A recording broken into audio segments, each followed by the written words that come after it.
Hey everybody, welcome to Comics with Bueller. As always, I'm Bueller. This is a Sunday live stream. I haven't done one of these in a long time. We got a great topic to talk about tonight. As you can see by the title, it says variant comics are out of control. What can we do? The best thing about this is that I'm not alone on this topic. I have some guests here with me today, and they're going to chime in on their opinions as well. I don't exactly know what their opinions are because I didn't ask them what their opinions, and we're going to find out today.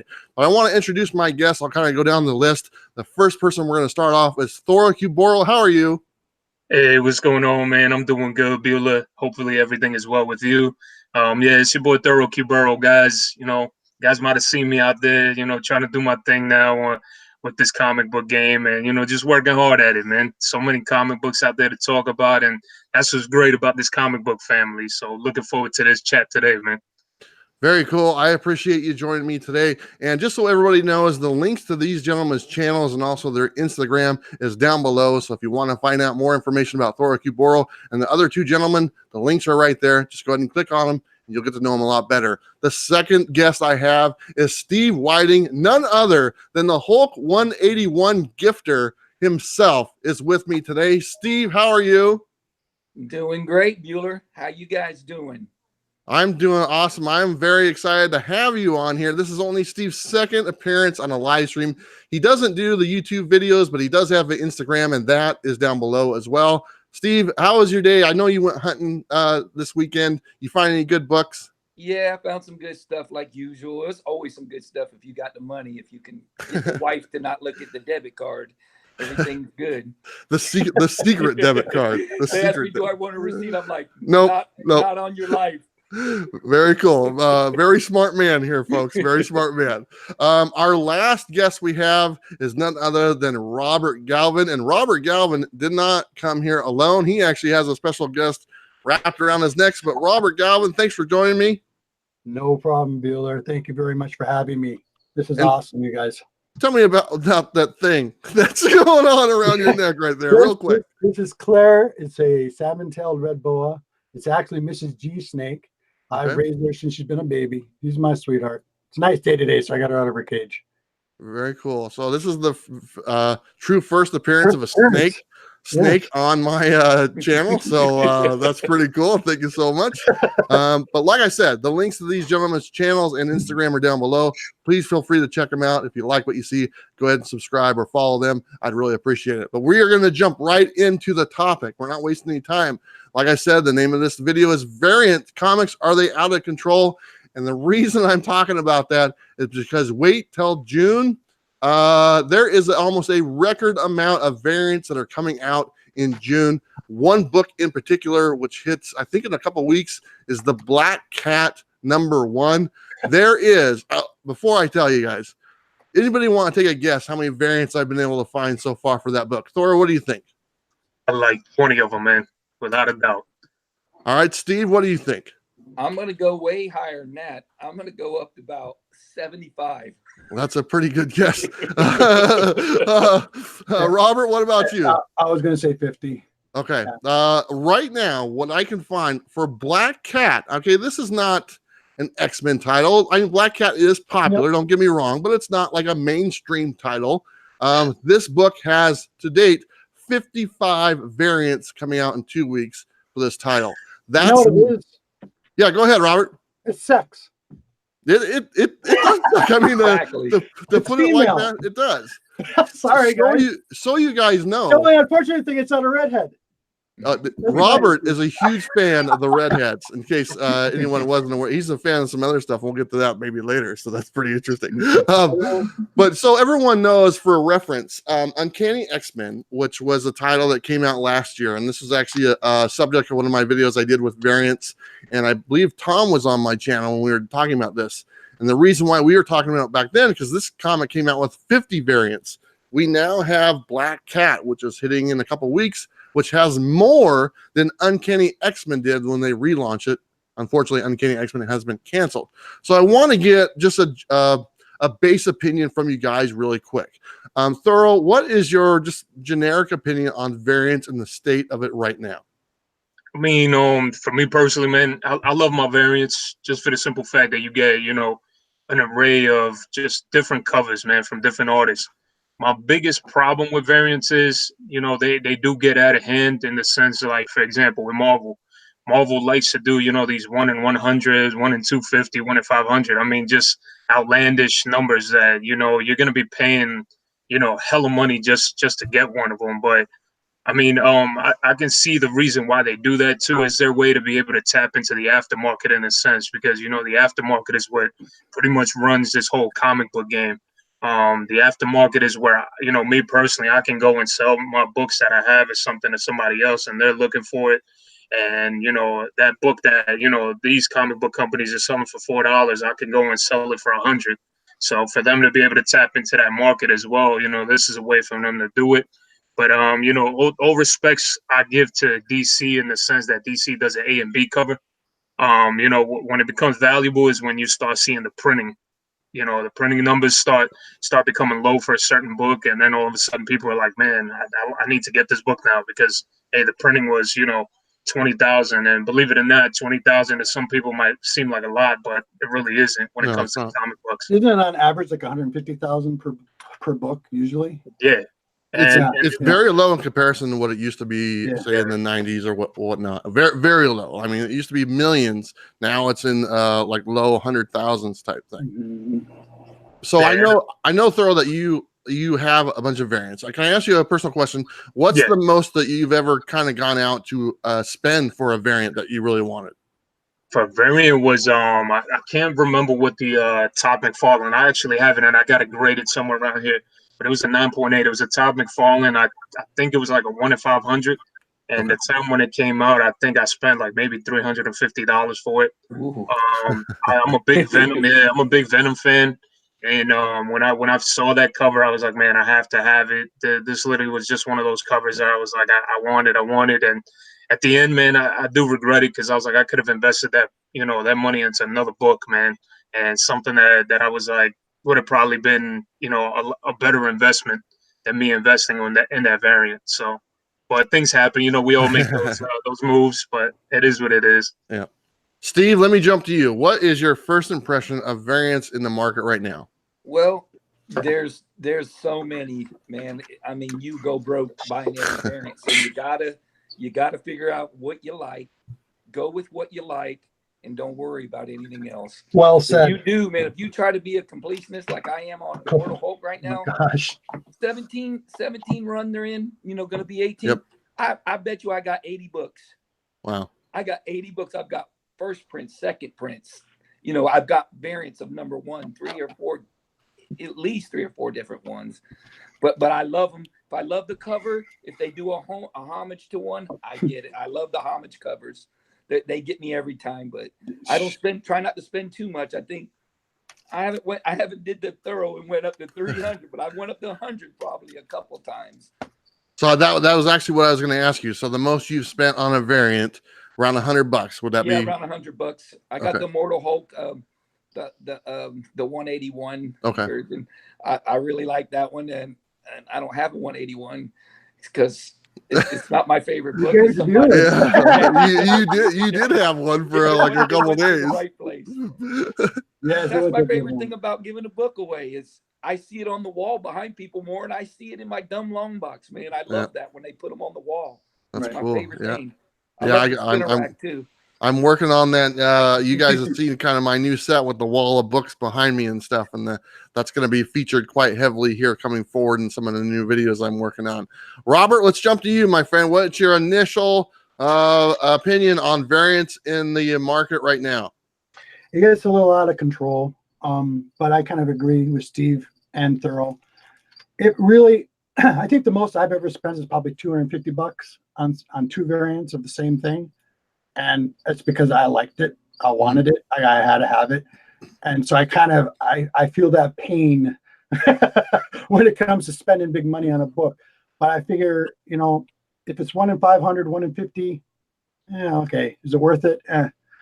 It's worth it to me, to my collection, you know. So I'm curious about this, and you guys all kind of mentioned like the prices that you spent on the variants. And So you're pretty much buying the variants to buy the variant because of the artwork itself. You're not buying it because there's a story or plot line in there, correct? And Thor, I'll go with you on that one. You're not buying it because it's a key. You're buying it because of the variant itself and the ratio that it is. Is that kind of what I'm getting? Oh, for me, in all honesty, it was that maybe a couple of books where I spent some big money where it was for the cover. I mean, I'm I like to do art. I like to paint and things like that, and I respect a lot of these artists and their artwork because it is a lot of hard work. But in all honesty, for me, I do go with what's inside the book as well. If there's something, for example, I know Major X, man, I can tell you right now that thing is just straight up trash. And I'll Come on!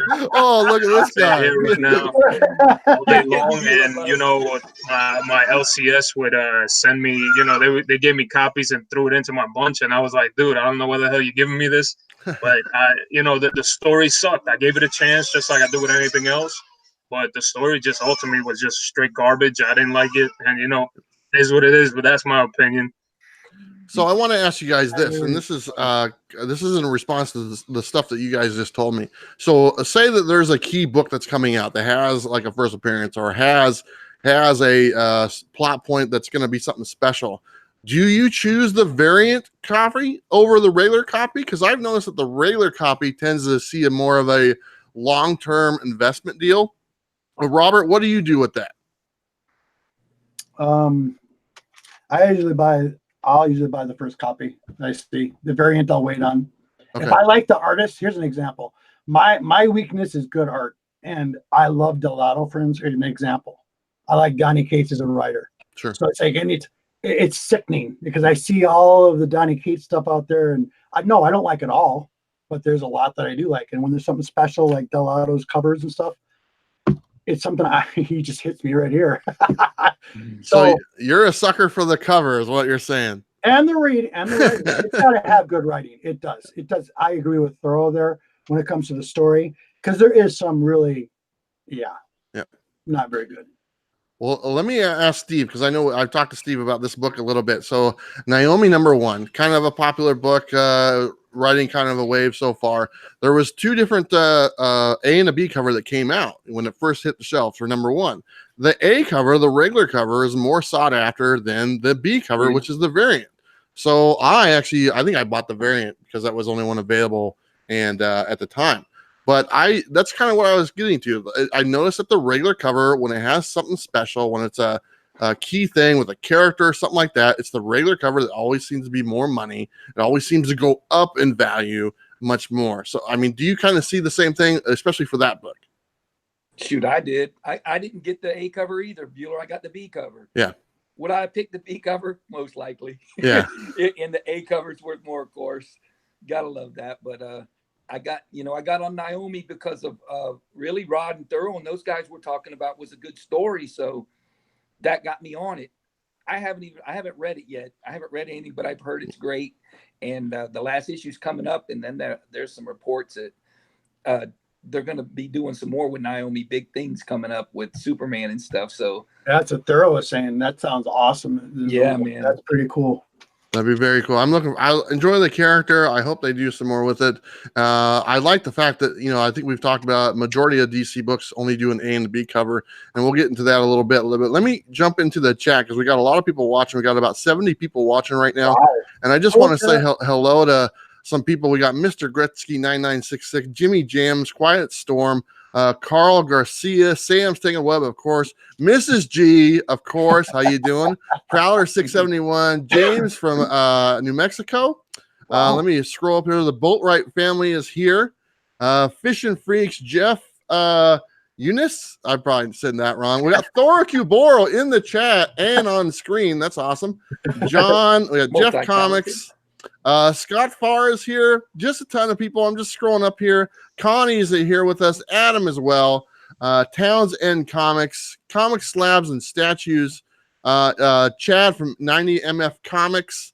I know Steve got to meet him not too long ago. We got John's Comics with Kids. Yeah, John. Tonio Zapita, Old Wolf 65. If I'm pronouncing your names wrong, that's kind of what I do, so I'm sorry. Barbarian Kung Fu, Andrew Cox, is that correct? I don't know. Let's see. I'm still going. Stay Puff is here. Tom, Mr. Garrell, Brian A, Joel Perez. You know what? If I missed you, it's my fault. Felix, hello. Thank you everybody so much for joining us today. This is going to be a ongoing conversation, but I want to get to some stats, and I wanted to get kind of your basis opinion on variants, but I wanted to get you guys some stats that kind of put up the red flag for me and wanted me to do this video. Okay, so I first initially talked about the 55 different variant covers that are coming out for Black Cat, and that's probably going to go up. I'll be honest with you, I'm not going to be surprised if it hits around 70. I think Thoro, I think that's kind of what you were referring to, possibly 70. Yeah, Marvel on that week when Black Cat comes out, they have 20 separate titles that are coming out. This is not including Black Cat. Okay, Marvel has 20 titles coming out. They have 120 variants attached to 20 titles that week. Just crazy. Okay, they're not alone. They're not the only offender in this category. DC has 10 titles coming out that week. They have Deceased #2 coming out, which has a total of 18 variants coming out for Deceased. 18? For the 10 titles, there are 35 different variants. Only two titles have one cover for DC, and only 2 titles from Marvel only have one cover from them.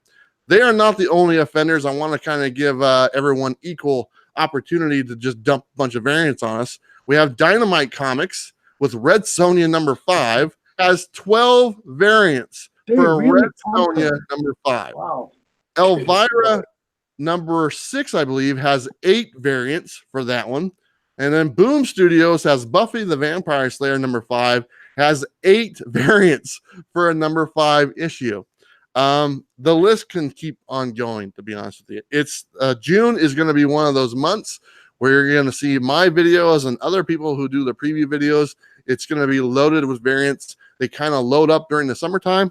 Yep. And I talked about it on Friday night, how they had canceled the X-Men, and X-Men will be coming back in July with a couple different titles and then probably an ongoing title. And you can guarantee that there are going to be a ton, maybe even to 100 different variants for the ongoing X-Men title. I could totally see that. I wanted to throw those stats at you. I wanted to see your guys' reaction. I was kind of watching the screen. We'll go ahead and we'll start with Thoro. After me reading all that stuff, do you think this is overkill? I mean, man, this is insane. I mean, I actually asked Tom this question, and I'm referring to Comic Tom. He told me the more the better, okay, which is a pretty bold statement, and I agree with him on a little bit, but for the most part, I do not. So I want to know, Thoro, after me reading these stats to you, what is your thought process now for the month of June? Yeah, that's freaking insane, to be all, in all honesty. I mean, a lot of these comic book companies have to think about too, where, what drives and where these books are going to. So these books are going to, to everybody's LCS. There's some LCSs that won't even qualify for a majority of these books. So, I mean, in a way, you're kind of killing, how the way comic book shops function.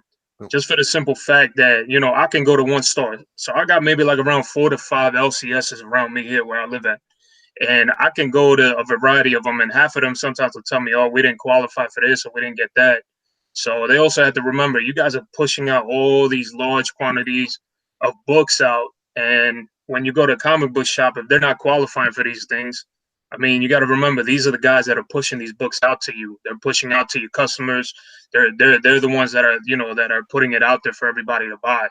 But when it starts getting out of hand like this, man, and in all honesty, this is why I picked, like, for example, you talked about Deceased. This is pretty much, for me, was one of my most favorite covers that Deceased came out, and this was by Ben Oliver. This was a Torpedo Comics exclusive, I believe.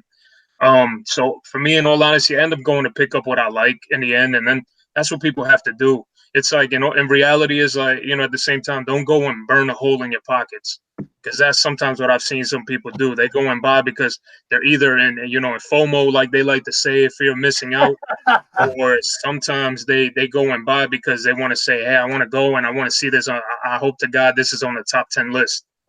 So it's just kind of like it. In the end, it's like you're burying yourself, because I've seen some of these comic books, and I've had this conversation with you, Beulah, where you've gone to certain places and all of a sudden you'll see this $20 book that there was something for 20 or even 100. You'll find it for 40, 20, or even $1. And I've seen that happen myself. I've gone to some bins and I find them in there for $1, which is freaking insane. Yep. And they start getting out of hand with all these titles, just the same way you were talking about X-Men. You know, I'm glad they're killing X-Men.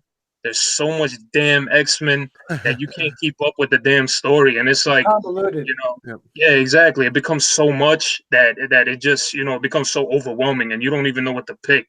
And for me, for example, War of the Realms, I just stuck to the main story. Yep. I did not go off. I was like, you know what? Unless I see a cover I really like, then I'll buy it. But other than that, man, in all honesty, I just stick to the main stuff. And that's how I think it should be, man. Like where you talked about it too, when we said, hey, maybe it should be like a 10, you know, like a 10-book series or something like that. It shouldn't be nothing outlandish where it's like, you know, all of a sudden it was like X-Men this, X-Men that, you know, next one's gonna be Professor X is finally walking, or, you know, the Nightcrawler's crawling, whatever. And they just come up with 1,000 titles. It's just freaking insane, man.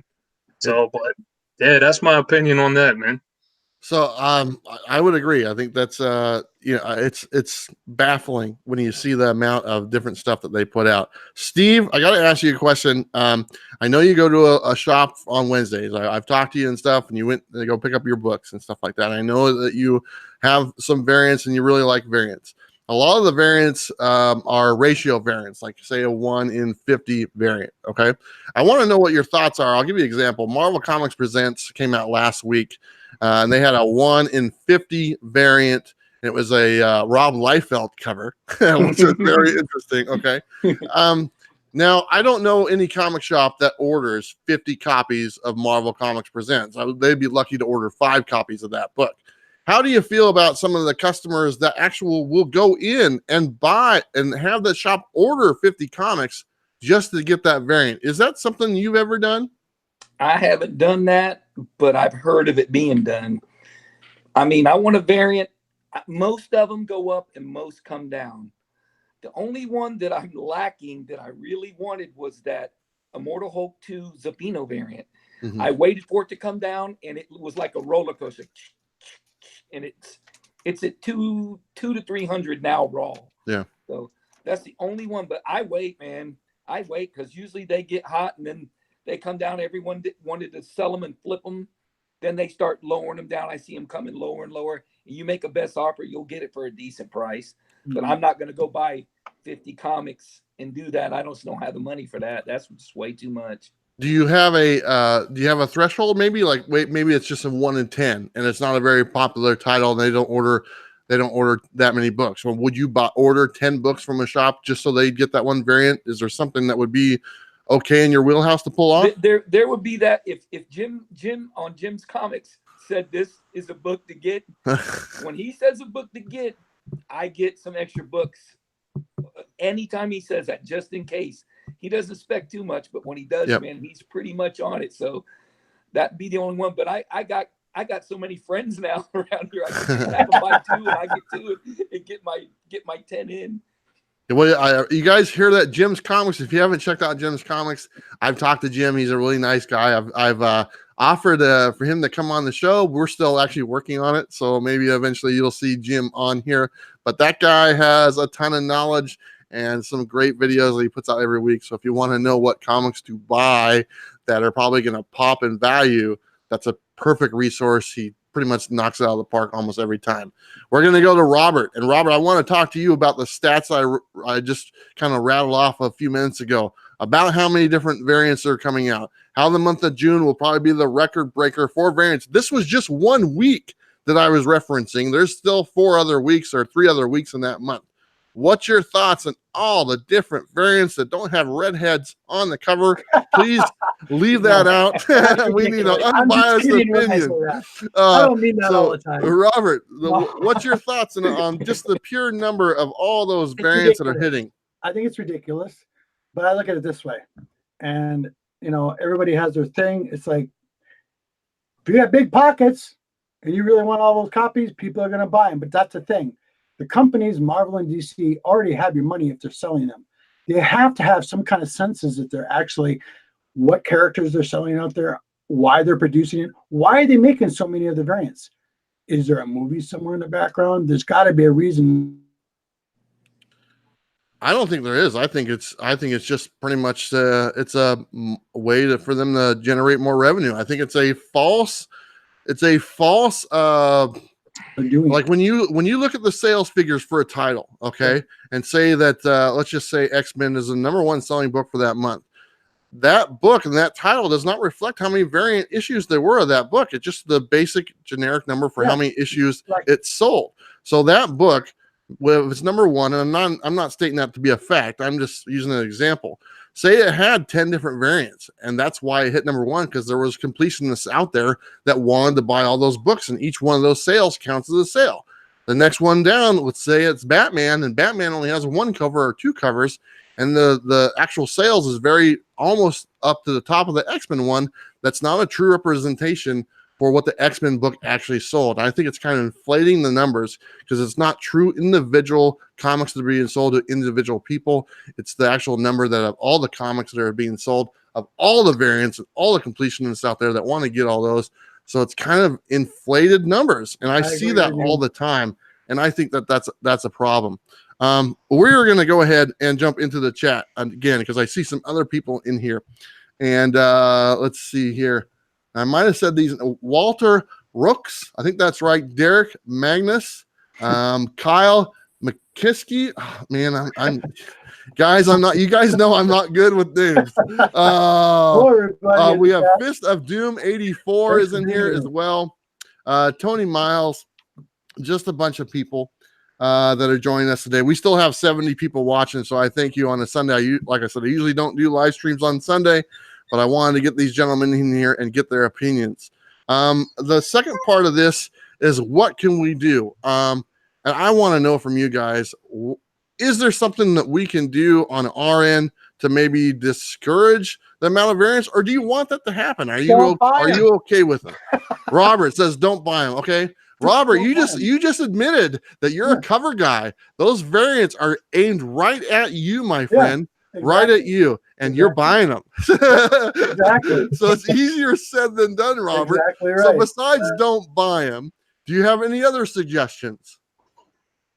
No. No. Go ahead, Okay. you guys. All right. Steve, what about you?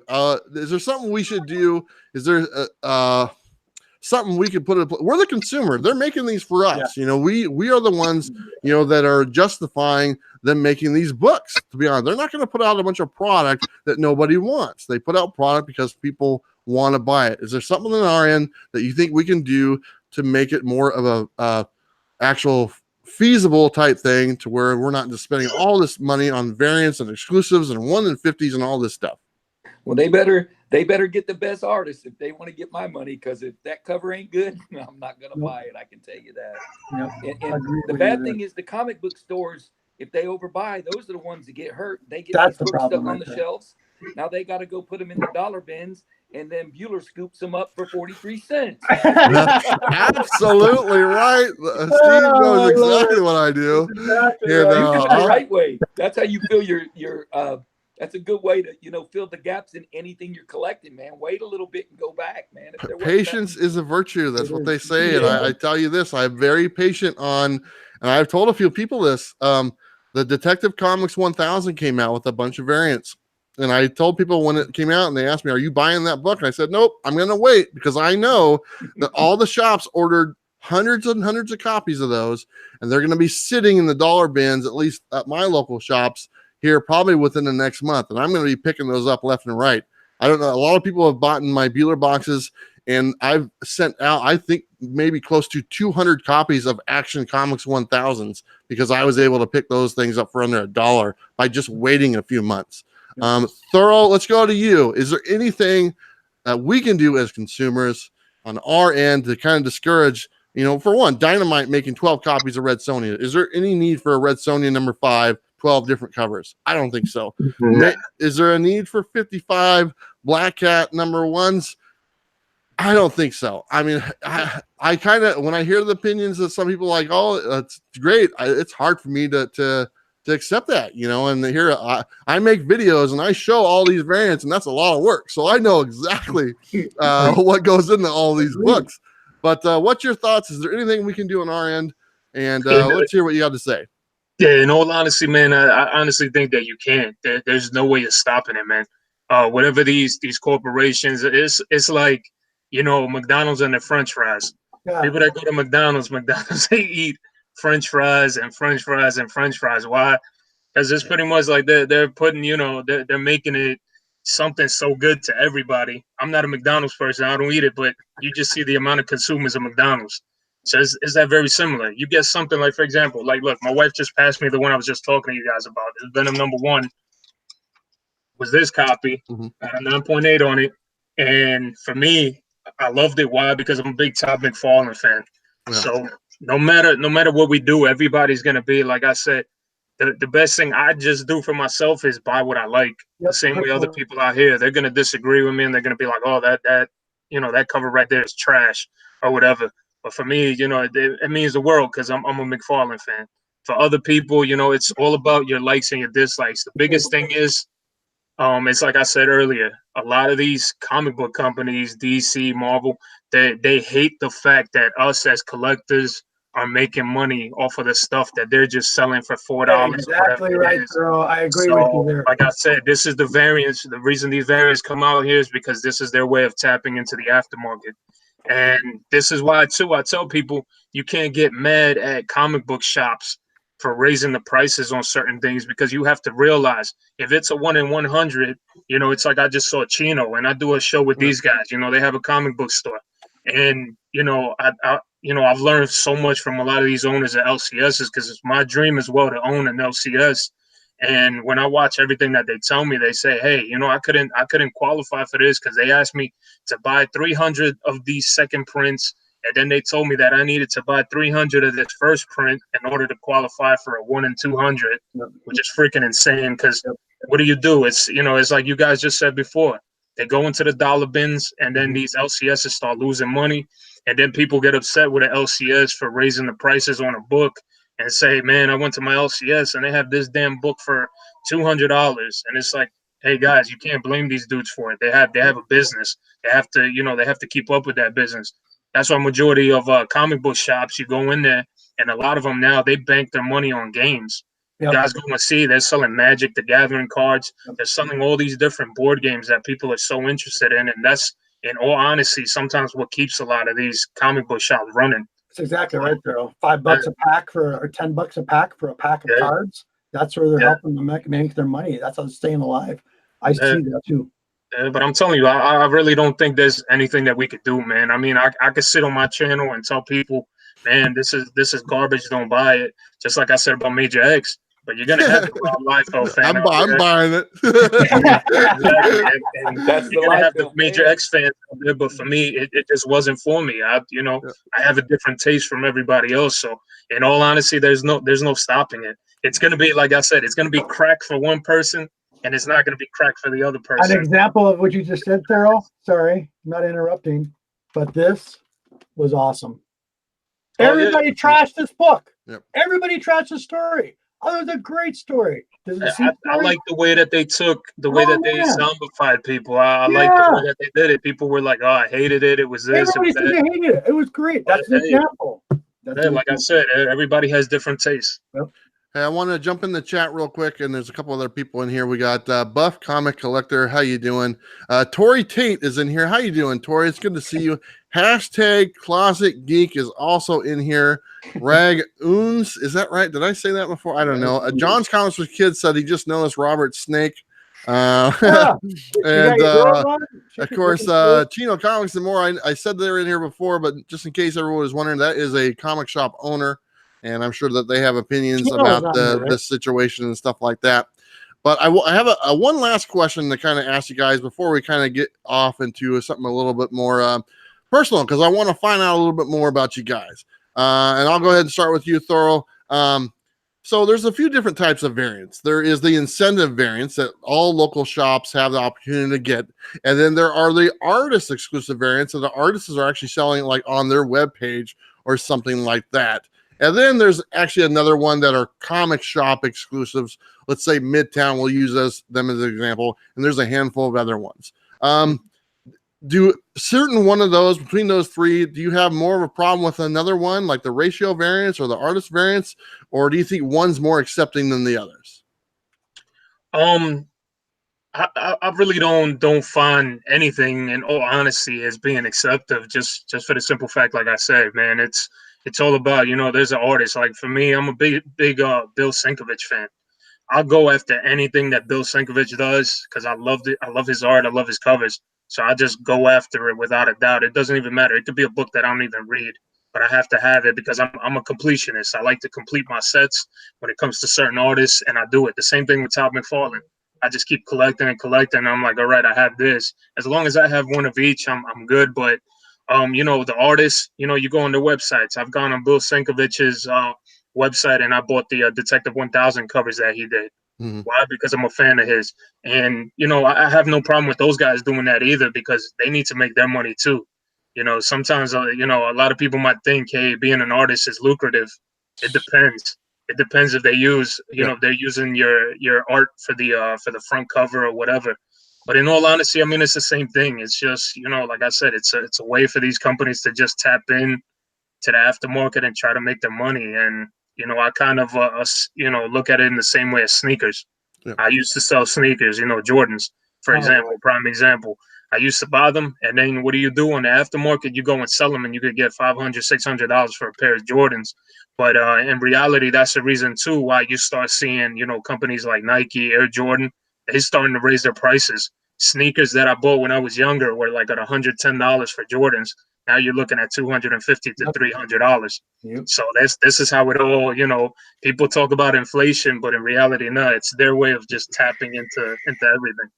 So. We have New Comic Smell in the chat. They say one or two from different artists isn't bad, but it's out of control on some titles. And I think the one or two, that's kind of the model that DC has kind of adopted for a majority of their books, unless they have an event book or a series. They kind of go out of their way to get everybody involved. But for their basic titles, like Batman or Wonder Woman, it's at the A and the B cover, and I really enjoy that.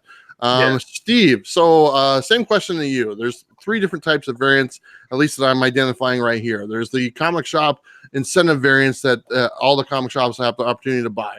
The second one are the artist variants, where you can actually go and purchase those on artists' websites and stuff like that.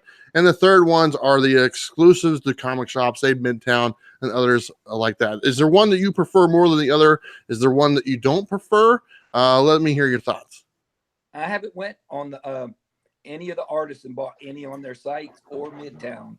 Okay. The one in the comic book shop, that's up to them because they got to pay for the comics, so they kind of dictate the price. So I can't be mad at them if they jack it up some, because they had to buy maybe 100 copies to get the incentive. So if you want one of those, you're going to pay for it, especially the incentive ones.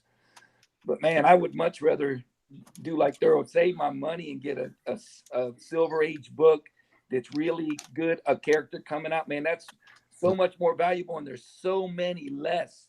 When you're talking about numbers, we're talking about numbers. Yeah. The Silver Age books didn't have bags and boards. Yeah. Back then, they got trash. So if you get a good copy of that compared to any variant, you're always going to win out. Always. Agreed. Very much Agreed. so. Robert, I know you order a lot of books, and I'm curious to see what your thoughts are on the three different ones identified. Maybe I'm leaving some out. If I am, please anybody jump in. But the ones I identified are the comic shop ratio variants, that they're all available. The other one are artist exclusive ones that the artists sell themselves on their websites, and maybe even cons as well. And the third one would be the exclusives to comic book shops, Midtown, for example. Is there one that you prefer? Because I know you order a lot of books, and you don't have an LCS by you, correct? No, I do not. No. Okay, so what's your train of thought when you got a new title coming out? Where do you go first? What do you like? What do you don't like?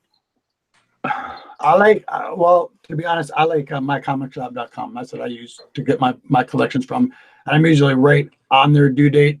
Usually they'll re-release something out there on what I have on my pull list, and that's usually where I order mine. And then I'll only go to like, what is the other one? Midtown? Mm-hmm. An example of Midtown. Yeah. Sorry, guys, but you're talking about the cover buy, especially Detective Comics. I have a lot of Detective Comics, okay? Yep. And during that time, I bought what I liked, and it was I liked what they had, and this was one of their store specials that they had. Sure. You know, an example. That's the trade dress, and that's the Virgin. Mhm. So yeah, it was expensive. Same thing with this. You know, and that's all I did. That's all I bought. Yep. I was happy with that. Was the story good? Not really. Hey, Robert, is a virgin variant almost always more valuable than a trade dress? Almost all the time, isn't it? Almost always. Now I'm going to show you something about that. What you just said. When you mentioned that, I actually kind of prepped up today for Beulah here's show. He's got all sorts of goodies. I love it. Here's one from the early '80s. This is '84. No, sorry. Yeah, '84. Spectacular Spider-Man. Okay. Here was the original one. This is with Typhoid Mary on the cover. Mm-hmm. You can see that. All right. Mm-hmm. Now, variants have been around for a long, long time. People tend to forget that. They think it's a new thing. It's not. This is an example of this. Here is a variant of that same cover. See the difference? Yeah. Wow. Okay. And these copies are really nice. And these were $1. You know? Yeah. And people lose their minds on stuff like this. So I'm Yeah. like, really? Okay. Because, you know, an example too, just like last month, I'm a huge Wolverine fan too. And these things are what making me, this is what hurts. Oh, this is just, here we go. Like this. Okay. Oh, that Nope. that got me. Wow. Now, you see this? Now I'm not done. All right. Here's one. You ready? Okay. That one Here's got the me. black and white of it. Oh, wow. Oh Okay. yeah. Then we got the Virgin. Well, this is the Virgin. Yeah. Of that same cover. See that? So yeah. Robert, did Miko Suyan do that cover? Yes. Yeah, because I got it signed. I Oh, got one nice. signed for my buddy, and what a beautiful cover. Yeah, it is beautiful. Actually beautiful. This is actually from Big Lion Cat. Those are cool. Big shout out to Big Lion Cat. Big lion cat. One of his auctions. Yeah. Now here's the thing. I'm looking at these books, and man, they look cool. They Yeah, really yeah. do. I mean, they are eye appealing. They're eye catching, and I gotta tell you, if I saw them for cover price, it'd be hard to pass up. Mhm. But then, I mean, when I think about the Black Cat, where there's going to be 50 to 60 different titles of that one, Yeah. and for me to walk up and maybe see a wall of Black Cat, and every one is a different cover. If you have to choose on the wall, if you Yeah. have to choose, if it was like that in reality and all the Yeah. cover, all those were on there, and you had to choose, Yeah. then buy what you like. I totally agree with the gentleman. Yeah. Buy what you like.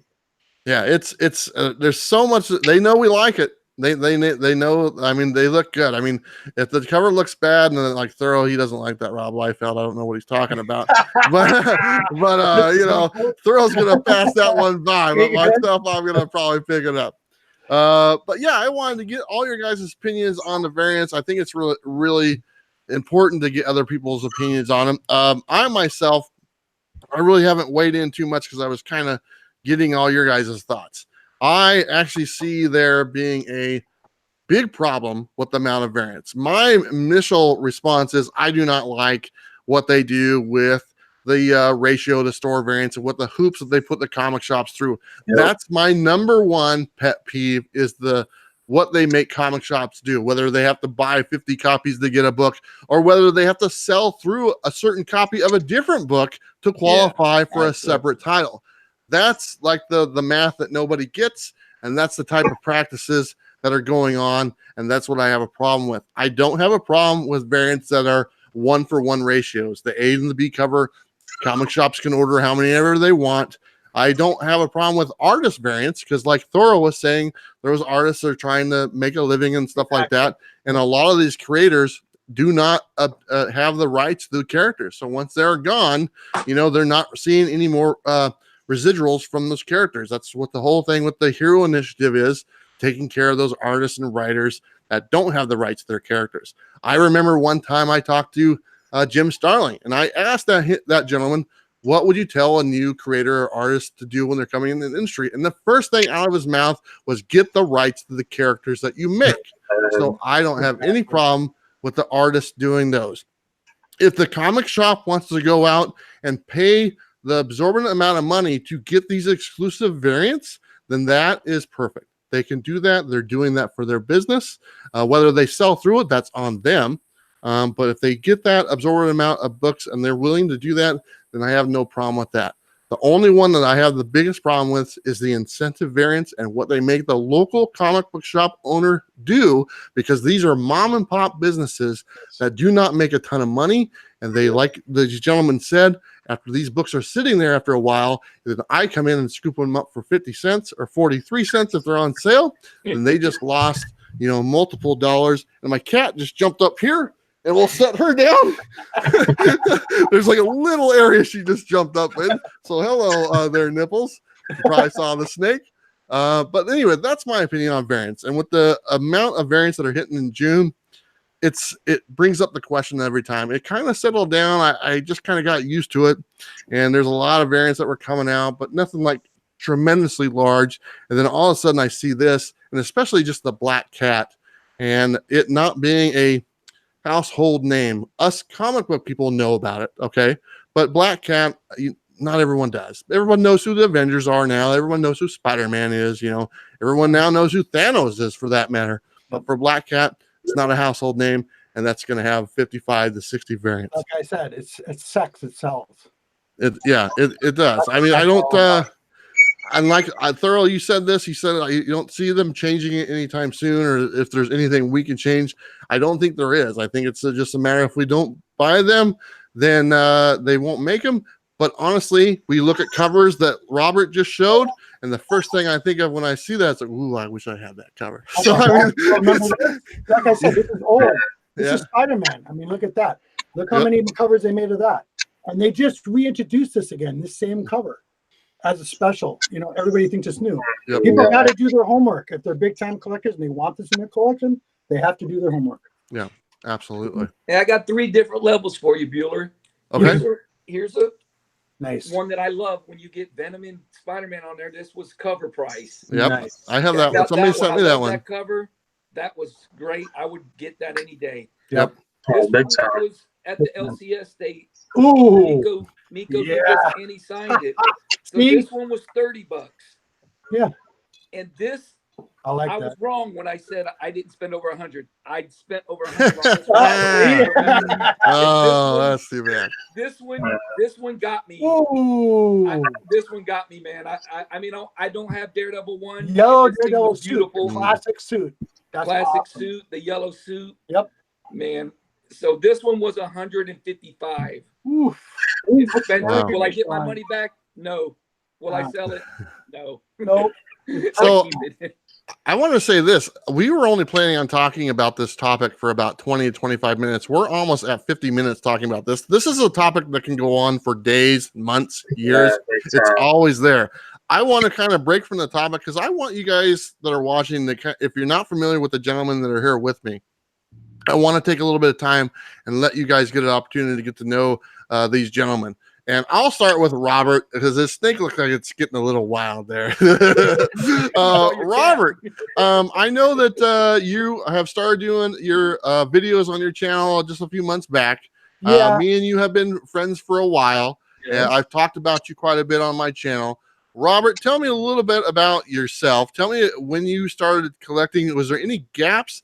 And just kind of just tell the audience that we have 80 people watching right now. And just let them get to know Robert a little bit real fast for us. Hello, comic book community. I'm Robert. And I've been collecting since I've been 10 years old. And it's a passion of mine. I love it. The art and everything has changed over the years now.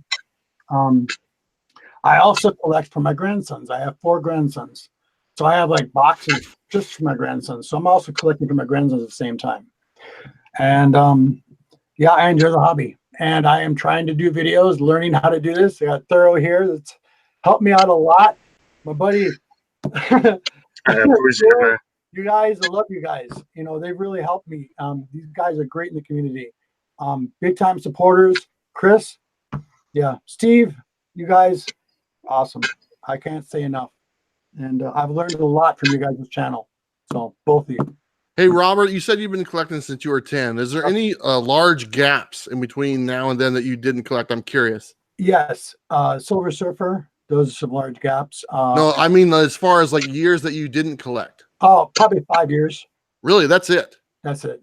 Wow. So you've, for the most part, since you were 10, Yep. besides that maybe 5-year period, been collecting books this whole time. Yep, exactly. That's awesome because you don't hear that very often. For the most people, they stop for many years. They collected when they were younger, then they didn't collect for many years. That's my story, and now they're back into it or recently got back into it. So that's pretty cool to think that you have been collecting since you were 10 years old, and just to think of the library of wonderful comics. Like an example, Bueller, like I've been telling you. Right now, I'm trying to educate myself a little bit better on. Everybody's all into the new variants and all the new comics, and I've been kind of diving into the Golden Age books. These are from 1953, 1949. These are really decent books. And I am just educating myself on this. And it's phenomenal the amount of artwork that's out there. It's unreal. And sorry, right? You guys are watching this snake just wrap his head. Jake the Snake Roberts. Here we go. Done. All right. Anyway. Okay. It's been a big learning experience, you guys. I really enjoy it. I enjoy the company. I enjoy the hobby, the stories. Thoro and these guys already know that my favorite is always going to be Nolan Rad. That's Silver Surfer. If anybody doesn't know that out there. Yep. That's about all I can say. Sorry, Robert, what's your 3 favorite characters? You've quizzed me on this. I want you to tell people what your 3 favorite characters are. Go. Nolan Rad, Silver Surfer, that's Silver Surfer. Yep. And then we have Morbius, the living vampire, an underrated character. Nobody likes him, but he's one of my favorite characters. And then we have, I guess, to be safe, I'll just say Spider-Man. Well, you're throwing me a curveball there because that's not the one I was thinking of. Okay, Robert. Really hard, Robert's keeping some stuff close to the vest, and that's a joke right there, obviously. Very cool. Well, Robert, I want to say thank you. We'll come back to you here in a second, but I want for people to kind of get to know Steve a little bit. Like I said before, Steve is not doing YouTube videos. He is on Instagram. He is actually posting stuff now. Before he only had one picture on it. I didn't even know what it was for the longest time. But Steve is now on Instagram. So Steve, hey man, I'm just learning, man. These guys are way into the game before me. That's all right. That's what we're all. I was like a year and a half ago. I was doing the same thing. I was just learning and had my kids set all that up for me. But Steve, let's hear from you. I want to know, how long have you been collecting? Do you have some favorites that you collect, and why are you such a collector so far? Well, I had a lot of gaps. I'm not going to say because I collected baseball cards, sometimes coins. I must just be a hoarder of everything, man. If it's collectible, I keep it. I don't sell hardly nothing. But comic books was always my first love. I had a buddy from New York named Brian who was a big Hulk fan, man. He got me hooked on comics. He could draw. I mean, me and him were everywhere, trading everything we could for comics. That's how it got started. Then we grew up and we went through the girls stage and all that, and then married. And now I came back. I actually came back when I bought a collection of Conan 1 through 30, and I always kept that, and I always used to go through them, and I just love those comics. I still got them to this day. And cool. Then I come back and these variants and all these great artists. Yeah. Man, I just love comic books, man, all of them. But my favorite 3, Bueller, are, you probably know, I love the Guardians of the Galaxy, man. They're number 1. Rocket Raccoon, he's my favorite. He never dies. You can't kill him. He's always carrying a gun. He's always got something smart to say. What's not to like about Rocket? Agreed. And, of course, I love Spider-Man and Fantastic Four. I love them because they've been around when I was around. That was the big things to have and collect, and I just love all those, man. Very cool. Very cool. My newest though is Immortal Hulk. I love Immortal Hulk now. Immortal Hulk has been really good. Stick with that. I'm not going to fall behind on that and have no gaps.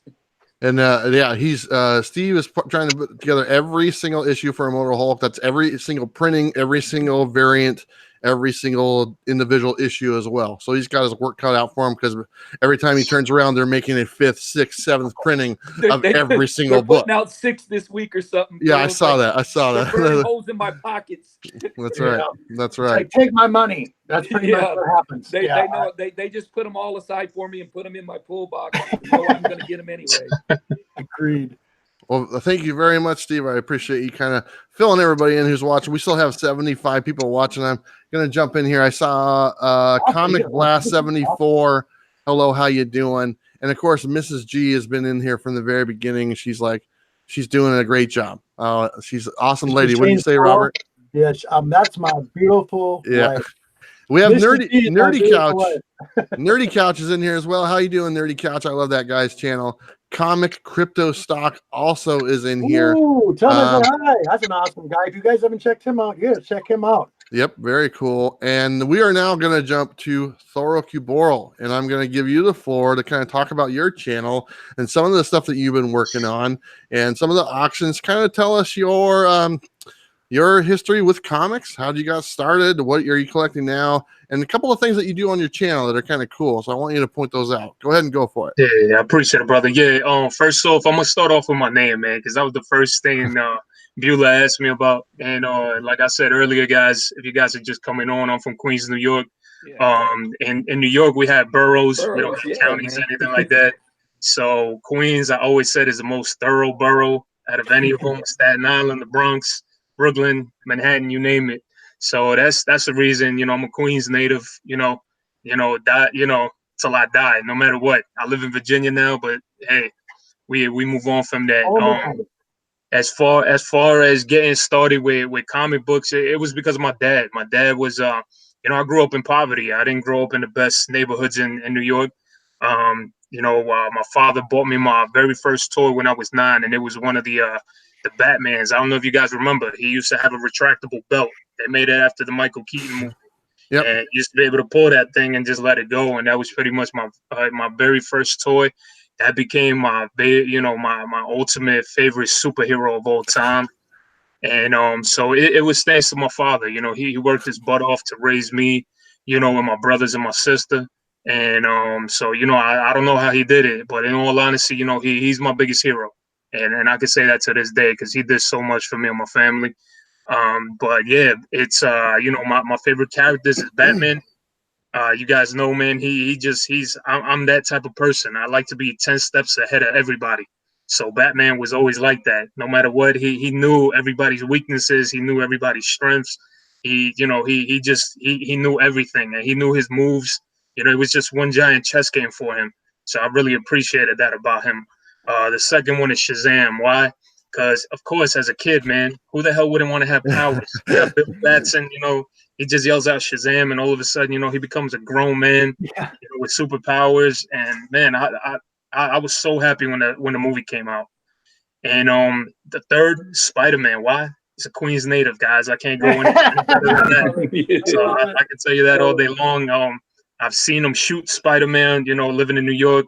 Tom Holland, got to meet him when they were shooting the Spider-Man movie. He went to one of my local LCSs out there in Queens, Silver H Comics, man. Shout out to my brother Gus out there. He's the owner of that. Real good people.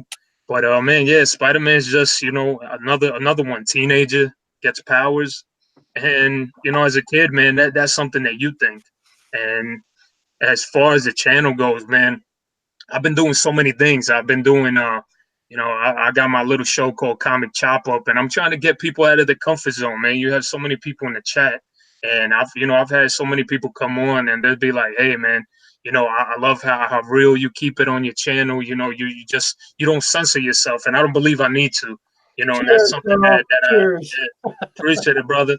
And I think that's something that majority of people do. I don't censor myself. Why? Because I want to always speak the truth, and I want to keep it as real as I can be to everybody. I don't, because in the end, I'm a terrible liar. My wife could tell you guys. I laugh every time I lie. So it's it's just something that's just in my nature. And at the same time, I always say, lies come back and haunt you. That's exactly right. as far as, you know, my auctions, man, and I appreciate Beulah doing this for me. As far as my auction guys, if you guys don't follow me, man, I hold these dollar auctions. I got to get back on the grind with it. The reason I do these dollar auctions is for my daughter. My daughter is, you know, she's growing, so she needs a little space in her room. You know, I literally took over her room with, it was about almost 45 long boxes of Oh my comic books. So I feel super bad. If it wasn't for my daughter, I mean, you guys got to think of my daughter. If it wasn't for her, I wouldn't be selling any of these comic books. I just keep hoarding them. But I've been putting out some really good stuff that a lot of people were like, man, you're crazy for selling that for $1, but it's Can going I to a say great something really quick, community. Thorough? Yeah, brother. Everybody out there in the community on Thorough's auctions, the cool thing about it is you get to choose. Yeah, exactly. It's awesome. Yeah, you guys get to choose, man. I got a little system that I kind of worked out.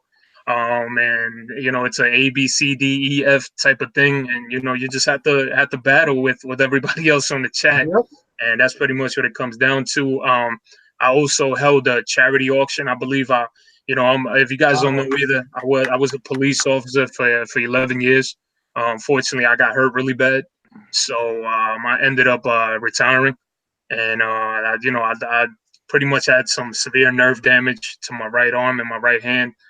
Messed up my fingers, messed up some tendons and everything. And so pretty much that put me out of commission, and it's putting me here where I'm at because I'm getting to meet some great people. On top of that too, I was suffering from PTSD. I was suffering from just from an array of anxiety. You know, I've been getting better now because I've been looking for help and things like that, seeking for help. So what I just previously did this past Thursday was I held an auction and you know, for a charity that's very dear to me, which is the Brain and Behavior Research Fund. We ended up raising $1,300, and man, that was an awesome feat. I can't tell you guys enough how much you know, how thankful I am to everybody in this comic family. I said I'm gonna stop using comic community because you guys have literally have been a big family to me. I told Bueller about everything that I've been going through.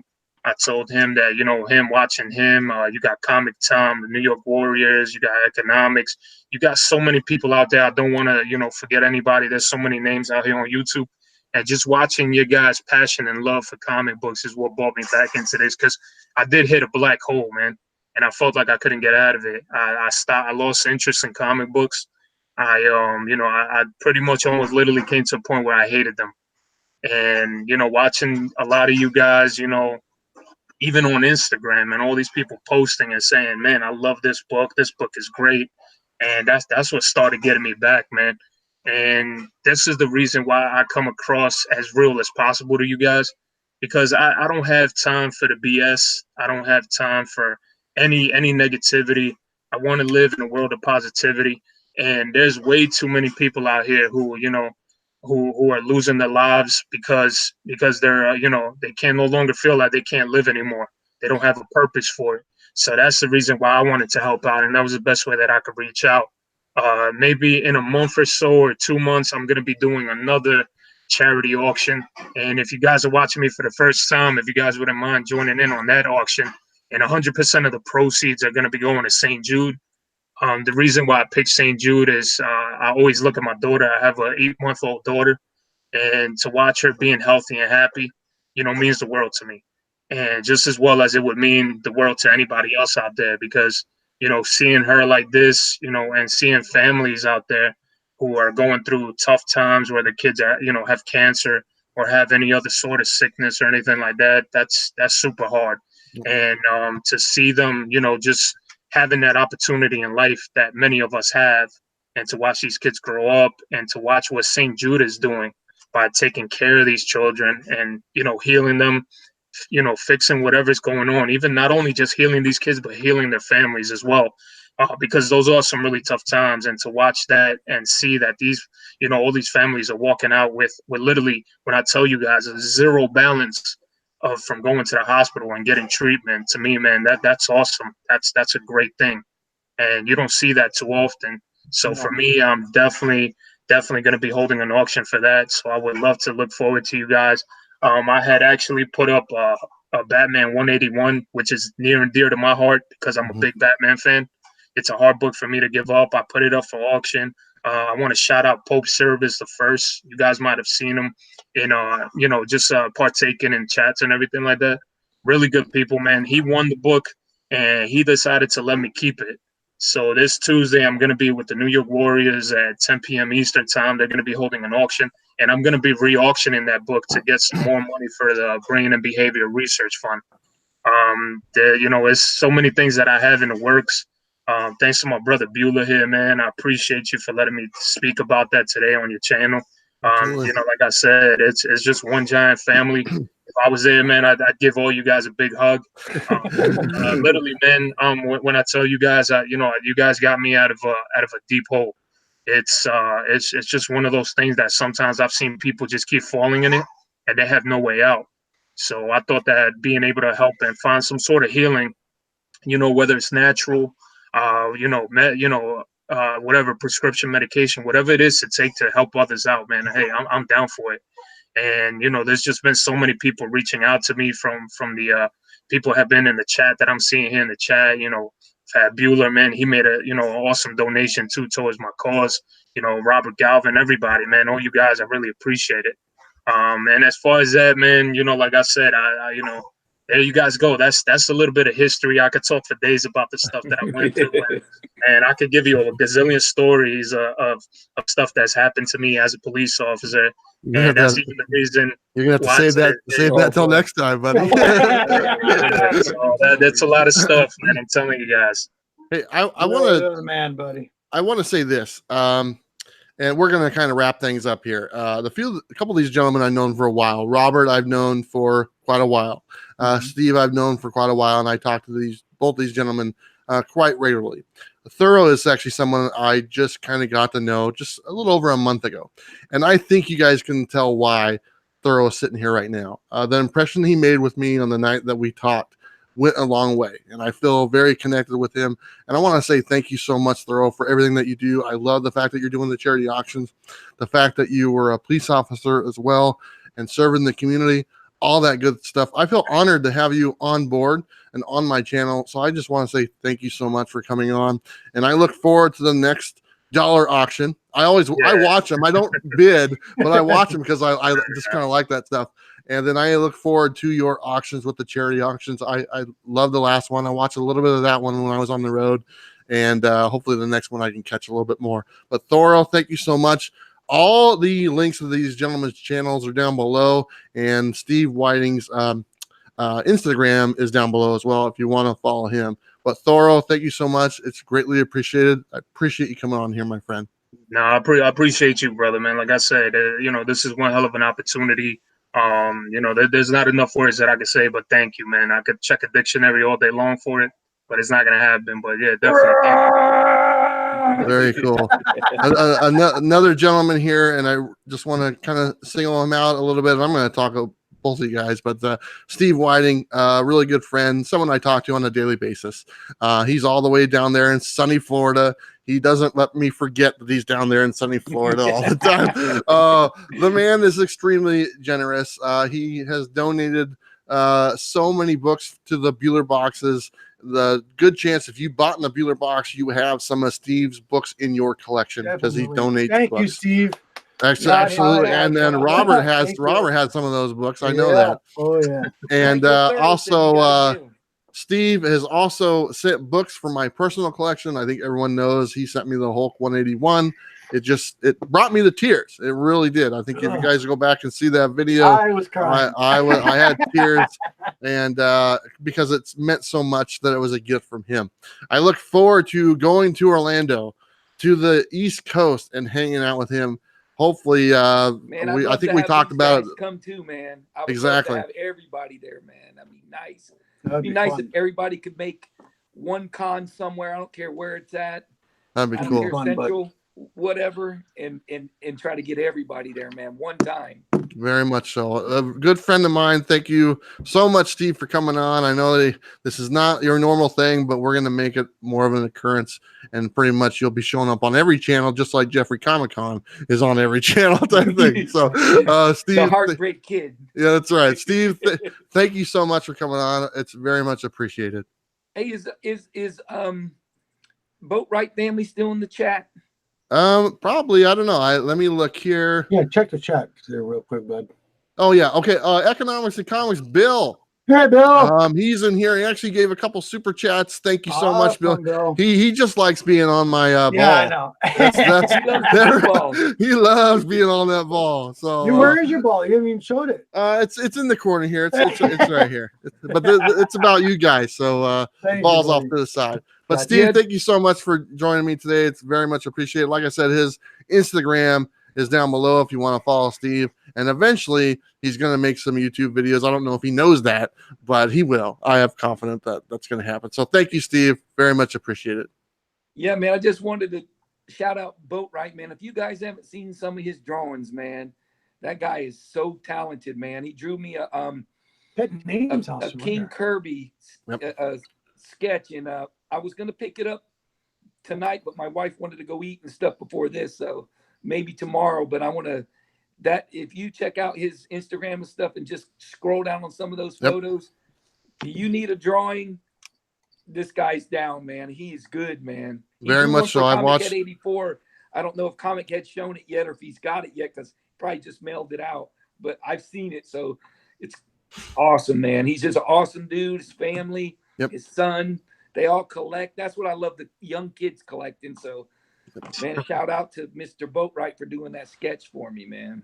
Very cool. I saw some of his artwork. I'm a fan of it. I love the flash that he did. He does some stuff on YouTube, so check out his videos as well.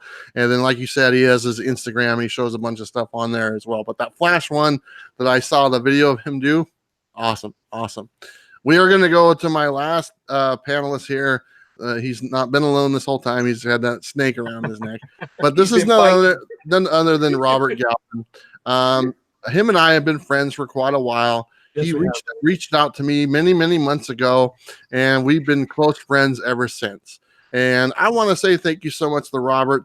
He's sent me things in the past that meant a lot. He's the gentleman who sent me the ham. I'm the ham guy. Robert is the ham guy. And we talk all the time. He gives me advice. Robert's wife, also just a great lady. I enjoy talking with her, and I'm honored to have you on the channel, as long also with all these other gentlemen. So I just want to say thank you so much, Robert. Next time, leave the snake in the thing, because I'm still a little freaked out. Not bad. Oh no, I guess he's cute. I don't know. Yeah, she is. She's a girl.